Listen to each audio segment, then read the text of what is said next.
Thank you again, ladies and gentlemen. Dan Murphy with you from CNBC, Your Excellencies. And ladies and gents, thank you so much for sticking around for this next conversation. I also want to say thanks so much, John, for that presentation as well. That was marvelous. And we're going to unpack some of the key trends and themes that you were just talking about as well. To set the scene for you, though, I also wanted to introduce the topic that I know you have been focusing in on a lot today at the World Government Summit, and that is, of course, the issue of artificial intelligence. It's no longer just a technological breakthrough, it is also a geopolitical flashpoint. The launch of China's DeepSeek has wiped $1 trillion off the US tech index in the last couple of weeks, with some even calling it a Sputnik moment for the AI superpowers and the battle for AI supremacy. As Europe now attempts to play catch-up, a new wave of tariffs from the Trump administration also threatens to drive up consumer prices, putting global supply chains under strain. And right here in the Gulf, AI and digital transformation are all accelerating at an unprecedented pace, raising opportunities and challenges, including in the security arena, as you've just heard, for businesses and for government leaders alike. So how are the global technology leaders thinking about all of this? Well, I'm absolutely thrilled to be sitting on stage with some serious tech heavyweights here. Arvind Krishna is the chairman and CEO of IBM. Enrique Lores is the CEO of HP. Christian Klein, the CEO of SAP. And John Giamatteo, the CEO of BlackBerry. So let's dive straight into this topic. Arvind, I wanted to start with you. As you've just heard, DeepSeek has been called America's Sputnik moment. So what's your take on this as a technology leader? Is the United States still leading the global AI race, or is China setting the pace? Look, there's always competition. I would not have called DeepSeek a Sputnik moment. It is a wake-up moment. It is a wake-up moment that the trend which every technology for 70 years has seen is happening.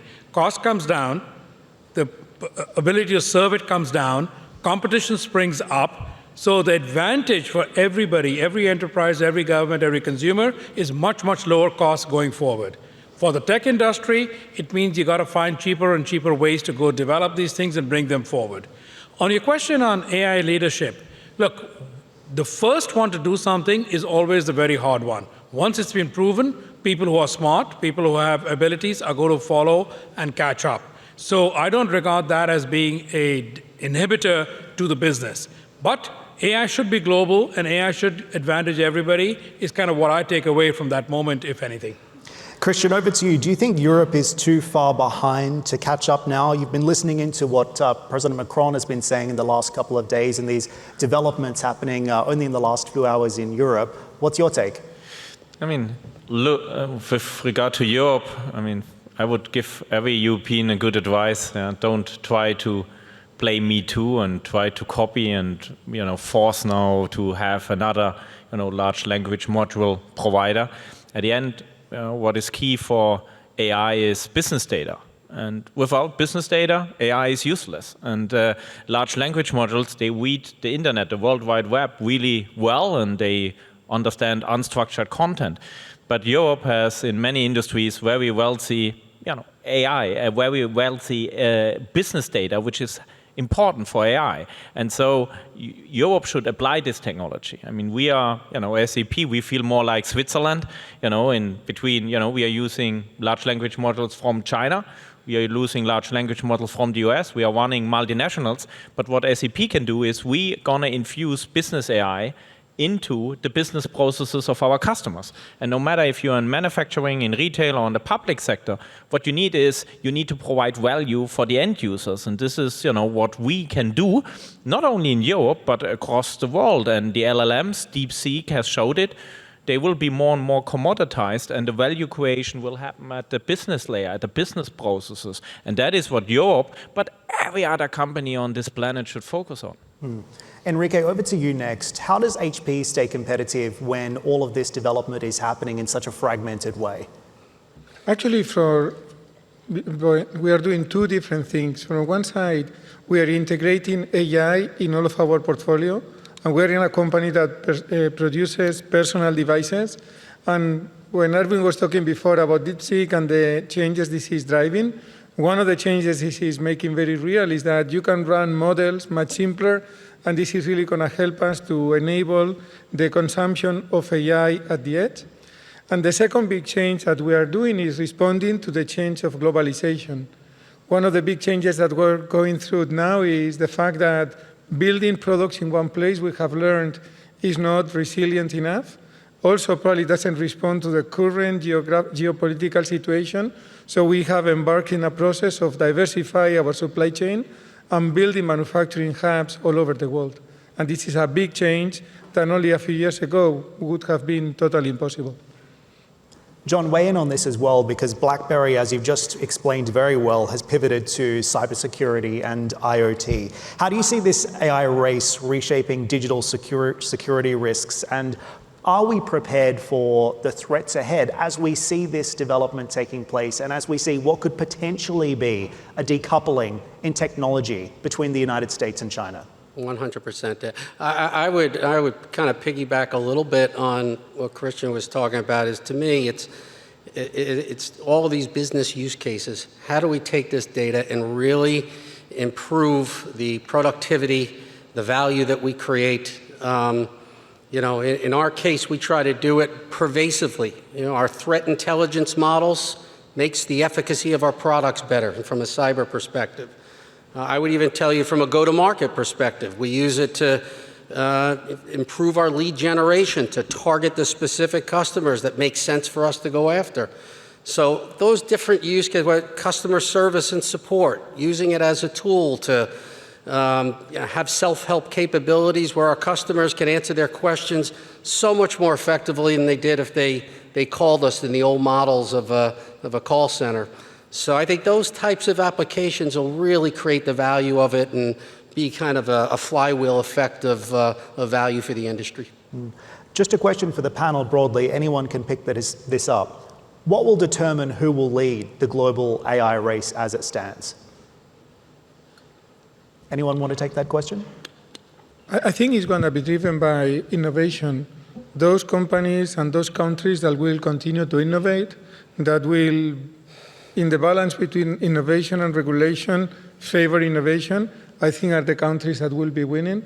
As Arvind was saying, in technology, being first is very important, and those that will drive that will have a competitive advantage.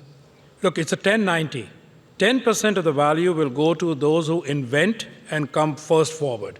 That 10%, as Enrique was saying, is going to go to places who have the university structure, the capital structure to take a lot of risk and go forward. You can make your own bets on who that is. 90% of the value goes to everybody who deploys, as Christian was saying. If 90% of the value goes to those who deploy, that means people who embrace it, people who actually put it into their solutions are going to be the winners and the victors of that 90%. That is where regulation comes in to not be in the way of them using it. That is where I think policymakers and regulators, they're all obsessed on the innovation. Put that aside for a moment. That is 10%, it is important, but the other 90 is far more important. Yeah. And look, I mean, just today, I met so many customers, public, private sector, and look at all the disruptions which happened with new technology in the last 20 years. I mean, it's about applying this technology in the context of your business. And so when we are talking about agentic AI, we are not only talking about large language models, we are talking about how the AI foundation, the business data of SAP can help together with the large language models to build the best agentic AI for procurement. I mean, I'm convinced in 4 to 5 years, why to have a big procurement organization? At the end, a procurement agent can do the sourcing, the negotiation, and all the automation on the billing side much better than any human being. When you think about supply chain and predictive management and increase production uptime and the productivity of your supply chain, at the end, it's about applying AI in your supply chain. So it's also about a business transformation. And that is, I guess, what really will decide if you as a company will lead in your industry or not. It's not only about buying a little piece of technology, it's about applying it in the right way in your industry, in your business. John, did you want to speak to that as well before we move on? Yeah, really, to make it, I think, come to life, what we try to do is immerse the technology in our day-to-day activities at the company. We literally encourage our employees to use it as aggressively as they can, because they're the ones that are going to find the interesting use cases and the value, and and creating that kind of ecosystem and that kind of environment where the technology is great, but it's only as good as the people that use it and generate the value out of it and create the use cases that I think will really drive the industry. So I think the approach from a company standpoint and the tone from the top of driving that through the organization, I think is going to make a huge difference in this thing really taking off. I wanted to focus in on what's happening here in the UAE and in the Gulf, because there has been so much development in the AI space in particular. This country had an AI minister long before anyone knew what ChatGPT actually was. So, Christian, first to you on this. SAP has been deeply involved in the regional digital transformation story. What's the biggest opportunity for AI transformation in the UAE and in the Gulf?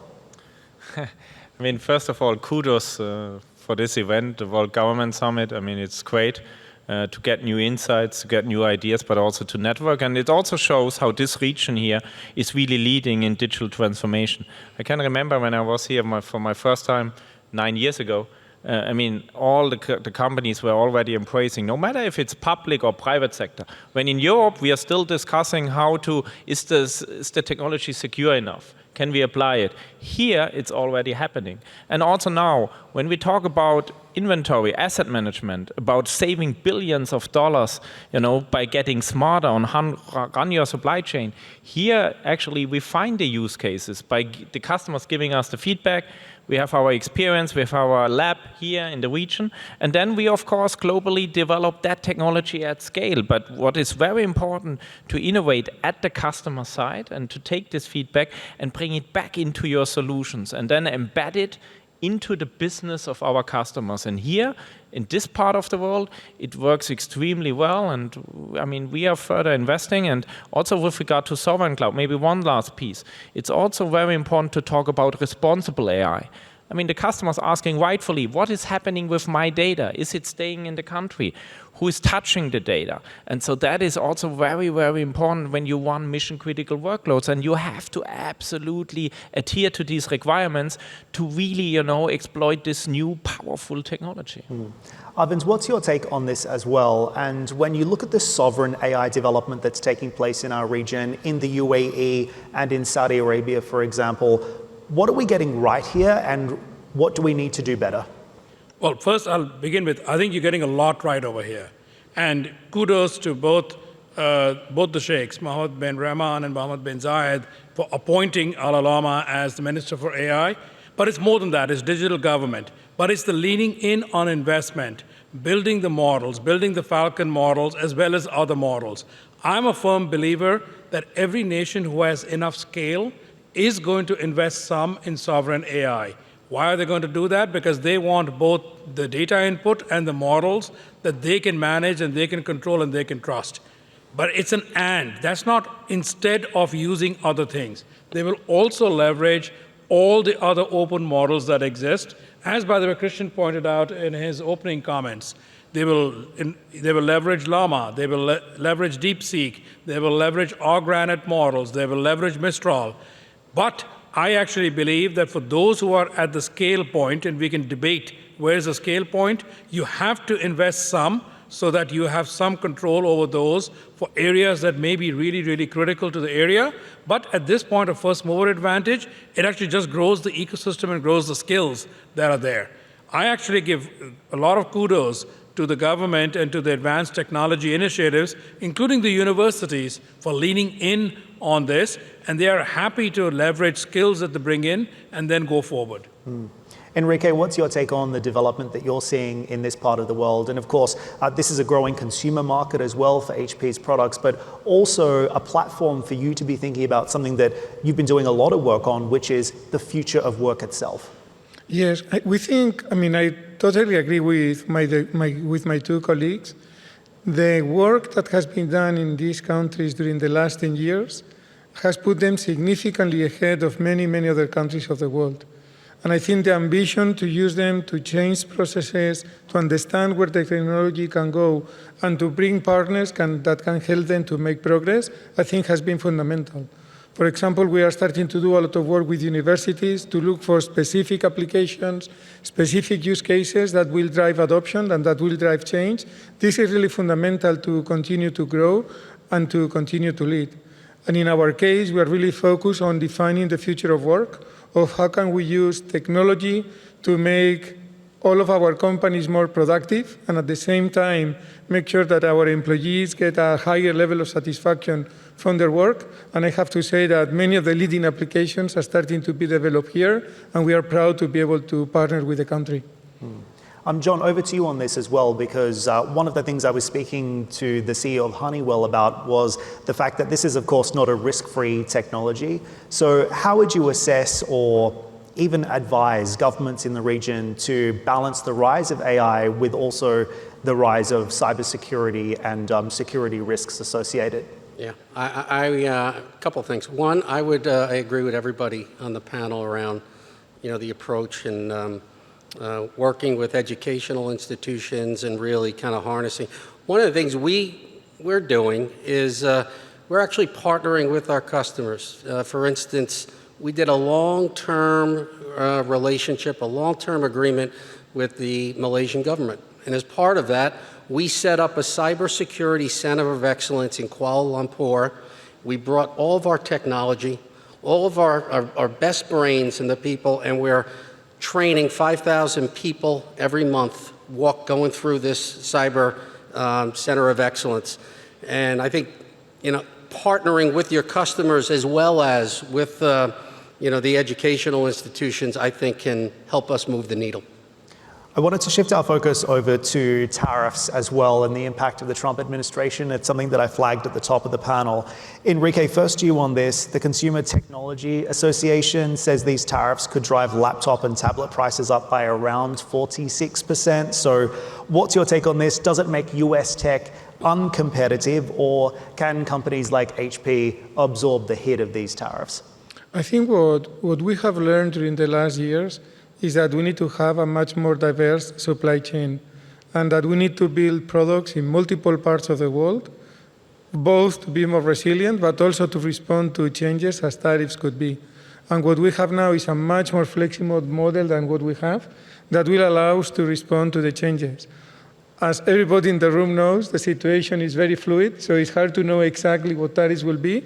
So what is going to be very important is to be very agile, responding, having flexibility. And our goal, of course, will be to minimize the impact this will have in the consumer by being flexible and being able to adjust our production all over the world.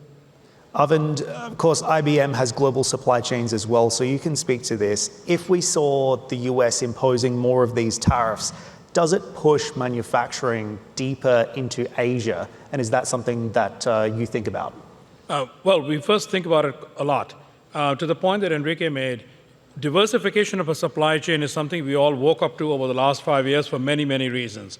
And I would strongly encourage everybody to do a diversification of the supply chain because it helps protect against many, many natural shocks, not just tariffs, but also shocks of another nature.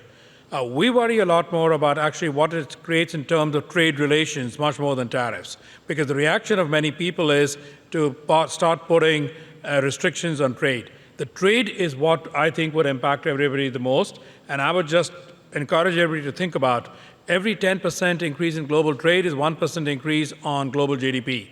So the trade relations is what worries us because GDP in the end and economic growth is what will drive consumption of technology and what will allow everyone to grow, is sort of the comment that I would make for the audience. Krishna, are you concerned about this as well? Because ultimately it means businesses may have to choose between the made in China or the made in US ecosystem. I mean, look, SAP, we are warning many multinationals. Also here in the UAE, they want to do business in China and the US. And so SAP has to find its solutions. And we have with the government in the United States, a clear answer solution for all of the mission critical workloads we are running in the States. But the same is true for China. We have our joint ventures there where we also then have a solution for China, as we have to have solutions for 130 countries in the world because our customers are relying on SAP to run their global supply chains. And I guess this is also, about diversifying the supply chain. So we are diversifying our operations. And of course, we have to be local in the United States, in China, everywhere in the world to have the right to run our customers' business at scale. And if I may, it's not US versus China.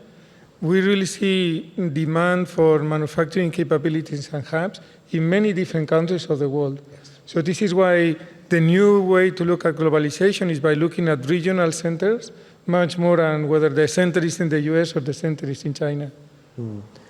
John, I'll give you the final word here on this issue of fragmentation. Yeah. What's your take, and is Trump more bark than bite? Yeah. Well, I do want to say I completely agree with Enrique on having regional abilities to deliver and have our customers be able to serve them the right way, and diversity in our global business, I think, is absolutely essential. It's, I would tell you, it's particularly an acute issue. We're a Canadian company. He caught our attention a week or so ago. I'm hoping it's a little bit of a bark and there's not much bite into it at the end of the day, but we'll see. We'll see where it all lands. But I think managing our business on a global level, having regional centers that can help deliver the outcomes that our customers are expecting in the most economical way is really the only thing that we can do to be able to address it properly. Indeed. Okay, we watch and wait to see what happens next. Gentlemen, thank you so much for sharing your time and your insights today here at the World Government Summit. Ladies and gentlemen, please give them another round of applause. Terrific.